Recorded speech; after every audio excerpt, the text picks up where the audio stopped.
अस्सलाम वालेकुम व्यूअर्स, मैं हूं आपका होस्ट अब्दुल रहमान और आज डिस्कस करेंगे वर्ल्ड बैंक की जानिब से पाकिस्तानी एक्सपोर्ट से मुतालिक जारी करदा एक ताज़ा रिपोर्ट, जिसमें बताया गया कि अगर पाकिस्तान 1990 की रफ्तार से ही अपनी एक्सपोर्ट्स बढ़ाता रहता तो इस वक्त इसकी एक्सपोर्ट्स 66 बिलियन डॉलर्स होती। इसे किसी किस्म के कर्जे की जरूरत पेश ना आती और मुल्क में लाखों नई जॉब्स क्रिएट हो चुकी होती। वर्ल्ड बैंक ने जो रिपोर्ट जारी की है उसका नाम है पाकिस्तान डेवलपमेंट अपडेट, जिसमें यह बताया गया है कि 1990 के अंदर पाकिस्तानी जीडीपी के अंदर हमारी एक्सपोर्ट्स का हिस्सा 16% था। यानी उस वक्त हमारी जीडीपी 43 बिलियन डॉलर्स की थी और हमारी एक्सपोर्ट्स 7 बिलियन डॉलर्स की थी। 16% हिस्सा बना और हालात ये हो गए कि 2024-25 में हुकूमत ने दावा किया कि हमारी जीडीपी 412 बिलियन डॉलर्स की हो गई है, लेकिन उसमें टोटल एक्सपोर्ट्स का जो हिस्सा है वो 40 अरब डॉलर्स था, यानी 10%। तो अगर हम अपनी उसी रफ्तार को और उसी शरह को मेंटेन करते तो 412 अरब डॉलर्स का 16% 66 अरब डॉलर्स बनता है, यानी मौजूदा जो सतह है उससे 26 अरब डॉलर्स इजाफी। तो ये वही रकम है जो हम हर साल कर्जे अदा कर रहे हैं। यानी अगर हम 26 अरब डॉलर्स की इजाफी एक्सपोर्ट्स कर रहे होते तो हम तमाम कर्जे अपनी जेब से अदा कर देते, हमें नए कर्जे ना लेने पड़ते, तो जो आहिस्ता आहिस्ता कर्जों का स्नोबॉल इफेक्ट हो रहा है वो भी ना होता। अब हमारा मुआवजा अगर इंडिया से किया जाए तो उसमें बहुत बड़ा फर्क है। 1990 के अंदर इंडिया के टोटल एक्सपोर्ट्स तकरीबन 27 अरब डॉलर्स थी और उस हिसाब से हमारा और इंडिया का फर्क 4 गुना का था। इंडिया हमसे साइज में, आबादी में तकरीबन 6 गुना बड़ा है, लेकिन 1990 में उसकी एक्सपोर्ट्स हमसे 4 गुना बड़ी थी, 7/4 = 28। अब क्या हालात है? पिछले साल इंडिया की टोटल एक्सपोर्ट्स 825 अरब डॉलर्स रही हैं और अब हमारी 40 अरब डॉलर्स का मुआवजा अगर 825 अरब डॉलर से करें तो इंडिया की एक्सपोर्ट्स और हमारी एक्सपोर्ट्स में 20 गुना का फर्क है। 4 गुना से 20 गुना, 5 गुना का इजाफा इंडिया ने हमारे मुकाबले में एक्सपोर्ट्स के मैदान में ज्यादा किया है। और तो और इंडिया की जो सिर्फ सर्विसेज के एक्सपोर्ट्स हैं वो हमसे कोई 100 गुना ज्यादा हैं। पिछले साल इंडिया ने 387 अरब डॉलर्स के सॉफ्टवेयर, सर्विसेज, आईटी के एक्सपोर्ट्स की हैं और हमारी कितनी थी? 3.8 बिलियन डॉलर्स। आप इससे अंदाजा लगाइए कि हमारा और इंडिया का कितना बड़ा इकोनॉमिकल फर्क आ चुका है। उसकी वजह क्या है? जैसे भी हालात रहे, इंडिया के अंदर एक पॉलिटिकल स्टेबिलिटी रही।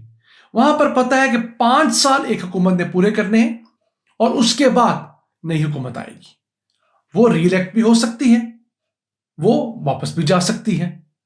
तो वहां पर लोगों को पता है कि अगर हम इस मुल्क में इन्वेस्टमेंट करेंगे तो 5 साल तक पॉलिसीज को कुछ नहीं होगा और 5 साल बाद अगर पॉलिसीज चेंज भी होंगी तो कोई 180 डिग्री पे चेंज नहीं होंगी, थोड़ी बहुत उसमें कतोबरीद उसकी यानी कि सुर्खी पाउडर चेंज किया जाएगा, वो कमियां कोताहियां, उसके लूप होल्स को प्लग कर दिया जाएगा, उसके अंदर कोई बड़ी जौहरी तब्दीली नहीं लाई जाएगी। जबकि हमारे हालात ये हैं कि एक हुकूमत आती है तो वो कहती है इंडस्ट्री के लिए बिजली सस्ती करें, दूसरी आती है वो कहती है इंडस्ट्री के लिए भी बिजली महंगी करें और गैस भी डबल ट्रिपल कर दें, जैसा कि आजकल हम पूरी इंडस्ट्री पे देख रहे हैं। फिर हमें वर्ल्ड बैंक बता रहा है कि हमारे टैरिफ्स बहुत ज्यादा है, यानी हमारे एवरेज टैरिफ जो है वो 20% है, जबकि ये 10% से ज्यादा नहीं होने चाहिए। हम डबल टैरिफ ले रहे हैं इंपोर्ट्स एक्सपोर्ट्स के ऊपर। हमारी खाक जो है एक्सपोर्ट्स बढ़नी है। फिर उसके बाद हमारा मुआवजा अगर बांग्लादेश से किया जाए या किसी और मुल्क से भी किया जाए तो हम लो और मिडिल इनकम कंट्रीज से भी एक्सपोर्ट्स के मैदान में पीछे हैं। हमारा जो पोटेंशियल है हम उसके करीब तर भी अभी पहुंचने में नाकाम हो गए हैं।